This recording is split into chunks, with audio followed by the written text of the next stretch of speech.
In the midst of all the politics in the Hindi heartland and Telangana, it's the verdict in the northeastern state of Mizoram. That's our top focus this evening. The Zoram People's Movement, or the ZPM, which contested its first elections in 2018, as you see on your screens, unseated Chief Minister Zoram Thonga's Mizo National Front, the original party of Mizo Pride. There you have it on your screens, the numbers that are coming up. It's an election fought in the shadow of the situation in Manipur. 27 to the ZPM, 1 to the Congress, and of course 10 to the Mizo National Front. The numbers are small, but the perception is of consequence to the national politics. Joining me now is Aditi Fadnis, senior journalist who follows the Northeast very closely, including Mizoram, as well as Ninglung Hangal, senior journalist as well, joining us from New Delhi, as well as Hoinhu Hausel, senior journalist from Manipur. Thank you three for joining us. First to you, Hoinhu. We will be getting across to Lal Duhoma as well in a bit. We have an interview to play out, but what is the real import of this verdict in Mizoram, both from the national point of view as well in terms of the local politics there? Hi, good evening, and thank you for having me. If you look at Mizoram, it's a very interesting state and it has its own character and it refuses, and the interesting thing is it refuses to compromise in order to keep alive the Mizo-ness of the society. So for Mizo, whether it is the present, the outgoing chief minister or the past, they've always kept the society and the people before anything else. And the strength of the character in all the rulers, it is very remarkable. If we look at Mr. Zoram Thanga, it must be given to him that he brought the state from what it was to be a state, to be a full-fledged state, and also brought it through very difficult times. And he was the only chief minister, despite his alliance with the other, he stood his ground and he put humanity before anything else. So I think there's a lot of, the character, the uniqueness and the nuances of Mizoram politics is very, very different from many other states. And the coming of ZPM itself is also a defining, a new definition. It is formed, with a lot of aspirations to redefine. I've been speaking to a lot of my Mizo friends, journalist friends, and people there. And what they tell me is that this party is looked upon as a new definition to bring about change. For instance, if we look at Mizoram, it does not have any notable industry. Everything else, the industries revolves around cottage industries, despite its potential. So the youth are also aspiring for change. And so I think this is really a time for them to look upon the new, this thing, to bring about a change, to address the aspirations. A lot have also happened, and the evolution, the aspirations of the Mizo people, the youth, needs to be also taken into factor. So which is why they look at this. And this is a fairly young party, and it is also a combination. So it's an aspirational verdict is what you're saying. It's an aspirational verdict of the young trying to move forward from the old guard of the Mizo National Front and Zoram Thonga. Ninglun, how do you see this, given that this election was fought in the backdrop of what happened in terms of Manipur? In terms of the larger national perception, before I go to Aditi, what's the sense that you pick up? What's really the message that's coming across? The direct message would be that the Mizoram doesn't go for national party, either the Congress or the BJP. The thing is, of course, the Manipur background is there, but that doesn't have any link with the election, because for the people, for the Zhou people in Manipur, it is always the Zhou connection, the Zhou Natlak, that is more important than elections. So doesn't have really much of Manipur impact, because for the Mizoram, for the Mizo and the Zhou people in Mizoram and the Zhou people in Manipur, there is always that kinship and the brotherhood is always there. And it is a regional party that is winning, and that is very significant. And this election is really an interesting one, because it was a fight between the two regional party. And Zoram Thanga, as we know, he is one of the very popular chief minister. And it is also has a lot to do about the voters, the young people, for example, the new elected MLAs. we also see 3 women coming to being elected. So it is very historic this time. And it is also about a change that the youth wanted to see. It is not about any other the Manipur background or something, but it is more about the youths looking for a change, and they wanted to give a new party a new chance. That is what I see. New party, a new chance. You also emphasize about the aspirational aspect of this election. I believe we can go across to my colleague Ratnadeep as well. But before that, Aditi Fadnis, I believe we can go across to Ratnadeep right now. Ratnadeep, just give us quickly a sense of the celebrations and things that you're seeing around the ZPM. I believe you're outside Lal Duhoma's home, and must be celebratory images there. Well, celebrations did take place at the residence of Lal Duhoma. At this moment, the people, his supporters, have all met him and gone back home, because in Mizoram, people usually have their dinner early. So this is their actually the dinner time, and therefore they have gone back to their home. And therefore, but there was a huge celebration, a grand reception for him when he came back home in Aizawl from his constituency, Sarchi, where he won his own seat, and his party won 26 other seats. To script this historic victory, and this victory has a lot of significance, given the fact that Congress, which was once a very strong political force in the Mizoram, is now relegated to the 4th position. It has just only 1 seat to its name. The BJP, for the BJP, Mizoram has been one territory in the northeast which it could not electorally conquer, and even this time, after contesting 23 seats, in Mizoram BJP has been able to increase its tally by 1 seat. So Mizoram still remains a territory where BJP will have to work more, and particularly for ZPM, the kind of politics that they have spoken about in the run-up to the election, the alternative politics, the kind of attack that it has done on the MNF on allegations of corruption. Now, the ZPM's top leader, Lal Duhoma, when we spoke to him, he clearly said that his priorities are, number 1, that he wants to have an MSP for the farmers, and then he would give a go ahead to CBI for investigation into a lot of corruption allegations which are there. So these are the key issues. And yes, the aspirational part of the voters had played a very important role in this election, because if you see in Mizoram this time, there were 62% voters who fall in the age group of 18 to 40. Right. And this voters, these young voters have been the key. And if you look at the way the ZPM has swept the election, it seems that these young voters have voted for ZPM, voted for a change, voted for a new party. Yeah, you've got footballers to musicians. I wonder what's there for the Mizo dinner tonight for you, Ratnadeep. But we'll keep guessing on that a little bit. I think we can go across to, I think it's time for you, Ratnadeep, as well to go back. But Aditi Fadnis, very quickly to you, in terms of most people, the champions of Mizo are out for dinner at the moment, but what's the sense you pick up? What would be the big takeaway from the verdict, apart from the fact that there is aspirational verdict in terms of national parties, both getting relegated, the ZPM perhaps taking the space that the Congress had traditionally held in that area. So Mizoram turning into a ZPM versus MNF a state dominated by 2 regional parties. I say this with some sense of longing, what I wouldn't give to be in Aizawl at this point.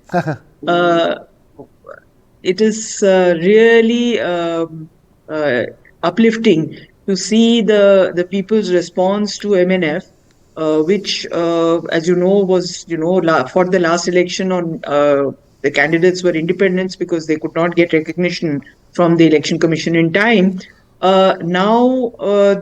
But now the time has come when they have to deliver on all the things that they promised. Mm-hmm.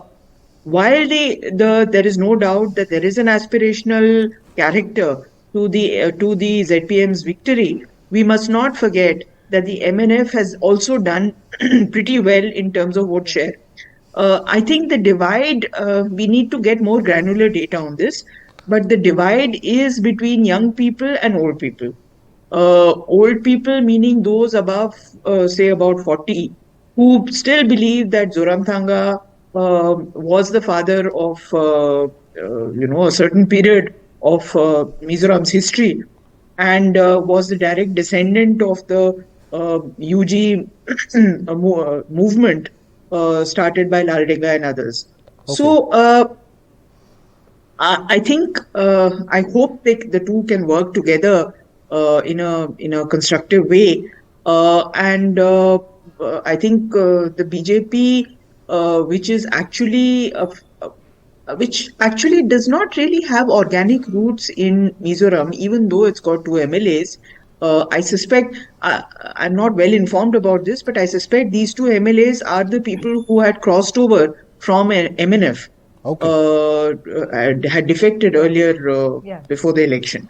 So, I mean, I hope the BJP can be constructive towards the Zoram people's movement and recognize that here is a group which is idealistic, which is relatively young in its outlook, and wants to do something for the state. That's an important point. In fact, a lot of the Northeast revolves around the center and center's policy. So it'll be interesting to watch how that equation plays out. But the man at the moment, Aditi, Mr. Lal Duhoma, the MLA from Sarchip, the ZPM's chief ministerial candidate, I believe we can go across to him. Sir, thank you so much for speaking to us. What will be your priority areas after you take oath? Congratulations first. You see, after the swearing-in ceremony is over, I'm going to have a maiden press meet. And by that time, I'll announce our priorities for the coming 100 days. So you wait for that, and I invite you. You can also join us there. Most of our programs and our priorities, that has to be announced only by that time, when swearing-in has been done. In that press conference, we'll announce our priorities for the next 100 days. After we have passed our own budget, then we'll announce another priorities for the coming year. Like that, we have a roadmap. We have a roadmap. Right now, I can tell you only a few things. Number one will be upliftment of the farmers, buying of their products, for which we have a commitment. Even though we are going to inherit just a spillover of budget from the outgoing ministry, we want to honor our commitments, and we are to fulfill the aspirations of the farmers. We will start the process of arranging the way we are going to buy their products. We have selected 4 items already. So we'd love to take that invitation to come to Aizawl, but I want to focus on this result at the moment. Was this anticipated or a surprise? What would you attribute as the key reasons for this result today? No, I'm not surprised at all. We have been anticipating this result. You know, what are the reasons, sir, that you think people really voted for a new party? Some talk about aspirational change. What, according to you, were the key reasons for this? They have disappointments with them, and they have hopes with us. That's the main reason. Okay. Hopes with us. You say, how does your experience as an IPS officer, someone who was in the security detail of Indira Gandhi and an MP as well with the Congress, how is that going to be used in state politics now? Yeah, I have been having a long experiences at the parliament as well as in the state legislature, and I have been elected 6 times in Mizoram, 5 times in Legislative Assembly, and 1 in Parliament. So that way I have a long career, if I should say like that. And this time, people know me. My life, my whole life is just like an open book to the people of Mizoram. They know me. They know my colleagues. They know our principles and policies and programs. Therefore, they have confidence on us, and that is now, it can be seen through their votes. So you were also the first parliamentarian to be disqualified under the anti-defection law. How do you look back at that episode now? I was disqualified as a member of parliament for a cause for Mizoram. The main reason is that I fought for cause, a peaceful settlement of the 20-year-long disturbances here. And before that, we had an election here. Mrs. Gandhi requested me to resign and be a ambassador of peace in between Government of India and Mr. Laldena, the president of MNF. And she immediately sent me to London. We had a negotiation, and I brought him here to Delhi. We started negotiation with him. In the beginning, it was running smoothly. We expect a signing of the Memorandum of Settlement in the year 1985 by the month of June. Everything was settled. But when the time comes to vacate the seat, the Chief Minister refused to do so. He has betrayed his own people here. He has betrayed his commitments before God and the people of Mizoram. He refused to vacate. If he doesn't vacate his seat, there's no way for the formation of an interim government. That is the main demand of the MNF. Being a president of the party and telling the people how the Chief Minister has done all these things, criticizing my own Chief Minister is not a nice thing to do. So I resigned so that I made myself free, so that I can open my mouth and tell the people the facts, so that I can arrange people's movement. That's what we did. Ultimately, Mizoram government was about to collapse. We surrounded the secretariat for 4 days and 4 months. It was nearing president's rule. Unless and until they sign the peace negotiation, they will not last long. That's why peace was forced. It was a forced negotiation, yes. Forced negotiation. Interesting recap of events there, sir, but coming to the present situation, how do you plan to work with the centre? Do you have a roadmap? The fact that your party has stayed away from being part of the NDA, unlike other regions of the Northeast, do you see that coming in the way? How do you plan to work with the centre now? You see, the budget of Central as well as all the states and UTs are in the hands of the Finance Commission, not in the hands of the ministers or Prime Minister. It is in the hand of the Finance Commission, and they are expert people. They studied each and every state. They know their requirement, they know their capacity, they know their resources. There are many strategies over which they work out. And as far as I know, there has never been any differentiation between the ruling or opposition government. It depends on their achievement and performance. Sir, this is going to be a special Christmas there. Is this a pre-Christmas gift for your supporters? Obviously, it's going to be a grand celebration this time. Yes, why not? Any plans for Christmas? Are you going to reveal those to us now? In the usual manner, we used to celebrate every year. We are going to do in the same manner. Right, sir. Thank you so much. Many congratulations for your victory there. The ZPM now in charge. Laldu Homa there, the chief ministerial candidate of the ZPM there. We will keep a close track of developments in Mizoram as well as in the state of Manipur.